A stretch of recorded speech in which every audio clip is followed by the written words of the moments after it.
Kasi gustong-gusto ko talaga mag-aral, guys. Wala lang talagang susuporta sa akin noon. Kaya nag-stop ako. And I am proud na nakakapag-aral ako. Nasusuportahan ko yung sarili ko.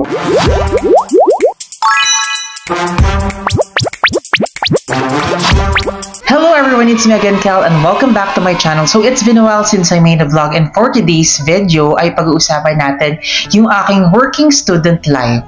So kamusta na nga ba ako? Kamusta na ba yung aking pag-aaral? Kamusta na ba yung work ko? Kinakaya ko pa ba? Actually guys, very challenging talaga when you are a working student. Talagang mapapaisip ka kung paano nga ba talaga yung time management. Especially when you are working in full-time job and of course, enrolled ka at nag-aaral ka talaga at kailangan mong matapos yung 4 years na yun. Yun talaga yung mga challenges kung paano mo isisingit yung pag-aaral mo. Dahil nga doon sa challenges na yun na kailangan nating harapin at hindi natin maiiwasan na minsan may mga due dates na talagang due date na today, tapos meron ka pang mga 10 o 5 activities. Grabe, naranasan ko yun guys. And yun ay dahil talagang busy ako. May mga times na syempre sa work, hindi mo control yung workload, especially kung fully book kami. Nga pala guys, I am working in a hotel, in Green Glass Hotel guys. Kung gusto nyong mag-book ng hotel nyo dito sa Calamba City, Laguna, i-link down below ko na lang din dyan sa ating description box. I am currently a 3rd year student and in my 2nd trimester. So malapit na. So ngayong 2nd trimester, kaka-enroll ko lang. Then next one is 3rd trimester, which is yung last trimester nitong 3rd year ko at malapit na talaga. Next one is 4th year na ako at OJT na lang. Yes guys, trimester kasi kami, kaya yung 4th year ko, wala na ako mga ibang subjects noon. Talagang OJT na lang na 600 hours. O diba, ang bilis pala ng panahon, parang noong 2021 or 2022, nagbablog ako about working student, ganyan, parang minamotivate ko kayo mag-enroll. Pero ngayon guys, at this moment, talagang, ngayon naman 3rd year na tayo, malapit na tayo mag 4th year, onting kembot na lang, pero ang dami ko talagang asikasuhin. But I am thankful na syempre na-enroll ako dito. Nakita ko yung school na to, na-discover ko because of Sir Richard, nakaklase ko. Nasa Korea na siya ngayon guys. And dahil nga kay Sir Richard, nag-aral ulit ako. And talagang, kasi gustong-gusto ko talaga mag-aral guys. Wala lang talagang susuporta sa akin noon. Kaya nag-stop ako after kong graduate sa senior high school. Then 4 years ako nag-work sa Walter Mart Calamba Supermarket, and na-realize ko na oo nga no, dapat nag-aaral ako kasi sayang din naman.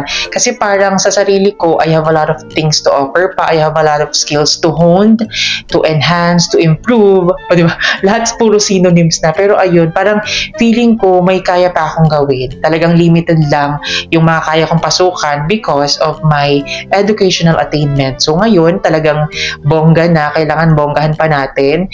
May marami na tayong experience, kailangan ko lang ng diploma, ng bachelor's degree para naman talagang tuloy-tuloy ang ating pag-abot ng mga pangarap.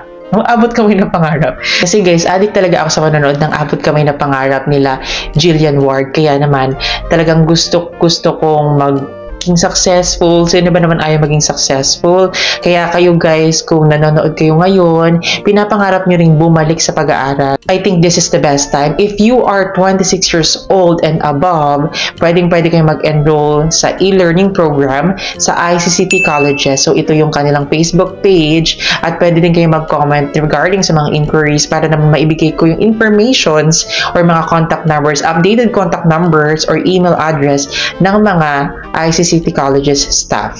Kitang-kita nyo naman guys, nasa work tayo. It's 3:38 PM in the afternoon. 8 ako pumasok, 8 to 5 yung schedule ko today. Pero mag-overtime ako ng 1 hour. So 6 PM na ako makaka-out. And talaga nga namang mata-traffic pa ako ng 2 hours yung biyahe ko. Kaya wala na talaga akong energy na mag-aral kapag uwi. Kasi grabe, ipapahinga ko na lang tapos papasok ulit kinabukasan. Ganun yung cycle, diba? Alam kong alam nyo yung nararamdaman ko at nararanasan ko, especially sa mga full-time na nag-work dyan, na nagpaplano na bumalik sa pag-aaral. So ganito talaga kahirap. Pero kailangan nating isingit talaga. Kailangan nating mag-aral. Imbis na rest day natin, kailangan nating mag-aral at hatiin yung buong maghapon natin, i-divide yun. Napaka-productive talaga natin kapag working student, no?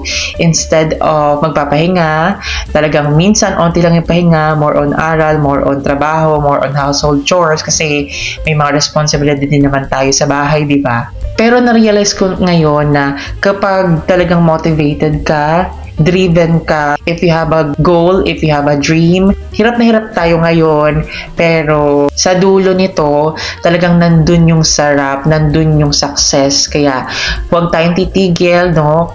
Tuloy-tuloy lang ang buhay. And I am doing this vlog para naman i-update kayo kasi alam kong natuwa kayo dun sa first 2 vlogs natin, naka 1,000 views din yun. And I'm so happy na maraming na-encourage na mag-enroll ulit, na mag-back to school, kahit may mga edad na. Actually, I am 25 years old and 3rd year college ako. And I am proud na nakakapag-aral ako, nasusuportahan ko yung sarili ko kasi hindi lahat talaga kayang mag-aral. Pero kung gugustuhin natin, talaga nga namang walang imposible. O diba? Nag-sleep yung monitor ng ating computer. Kaya nawala yung lights. Pero ayun, anyways.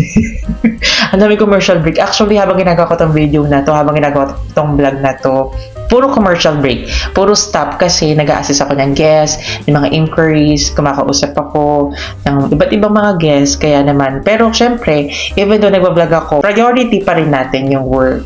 Kasi nasa working hours tayo. So, ganon. Minsan talaga kapag working student ka, malalaman mo kung ano yung mga dapat na i-priority, malalaman mo kung ano yung mga dapat na hindi na lang pakialaman. Kasi marami ka nang ginagawa, busy ka na. So, sana nagustuhan niyo yung vlog natin for today. So, thank you guys for watching. I'll see you again on my next vlog.